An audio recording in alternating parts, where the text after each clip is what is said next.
আগামী বছরের শেষে অথবা 2026-এর প্রথমার্ধে দেশে জাতীয় নির্বাচন অনুষ্ঠিত হতে পারে জানিয়েছেন প্রধান উপদেষ্টা প্রফেসর মোহাম্মদ ইউনূস।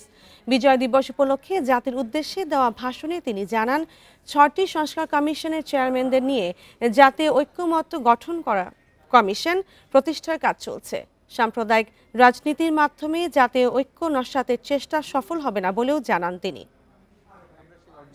আমাদের দোষে মহান বিজয় দিবসে দল, মত, ধর্ম, বর্ণ নির্বিশেষে সবাইকে ঐক্যবদ্ধ থাকার আহ্বান জানিয়েছেন প্রধান উপদেষ্টা অধ্যাপক মোহাম্মদ ইউনূস। মহান বিজয় দিবসে সোমবার সকালে জাতির উদ্দেশ্যে ভাষণে তিনি এ আহ্বান জানান। আহতদের আত্মত্যাগ 2025 সালের শেষে অথবা 2026 সালের প্রথমার্ধে দেশে জাতীয় নির্বাচন অনুষ্ঠিত হতে পারে বলে জানান প্রধান উপদেষ্টা। প্রবাসী বাংলাদেশিদেরও প্রথমবারের মতো নির্বাচনে ভোটদান নিশ্চিত করা হবে জানান তিনি। অল্প কিছু সংস্কার করে ভোটার তালিকা নির্ভুলভাবে তৈরি করার ভিত্তিতে নির্বাচন সম্পন্ন করতে হয়, তাহলে 2025 সালের শেষের দিকে নির্বাচন অনুষ্ঠান হয়তো সম্ভব হবে।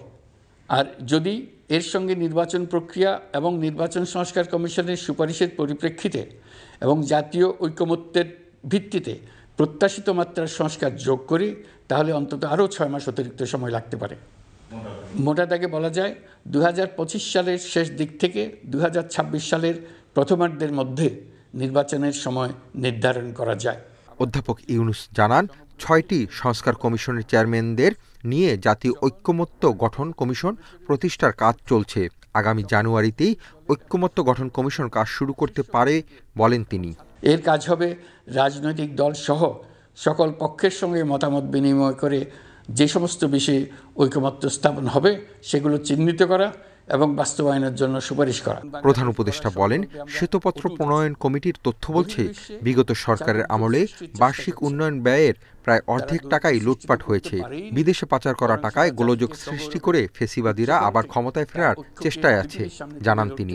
পাচার করা এই সীমাহীন অর্থ এখন আবার দেশে গোলযোগ সৃষ্টি করে তারা এদেশে ফিরে আসার সুযোগ সৃষ্টির কাজে ব্যয় করছে। প্রফেসর ইউনূস জানান, জুলাই গণহত্যায় জড়িত সবার বিরুদ্ধে আন্তর্জাতিক অপরাধ ট্রাইব্যুনালে মামলা হবে। আসন্ন রমজানে নিত্যপণ্যের সরবরাহ ও দাম সহনীয় রাখতে ব্যবসায়ীদের সঙ্গে কাজ করছে সরকার জানান তিনি। কাজটা কঠিন, কারণ এই বিষয়ক আইন। Hasib Mahmud Shah, independent news, Dhaka.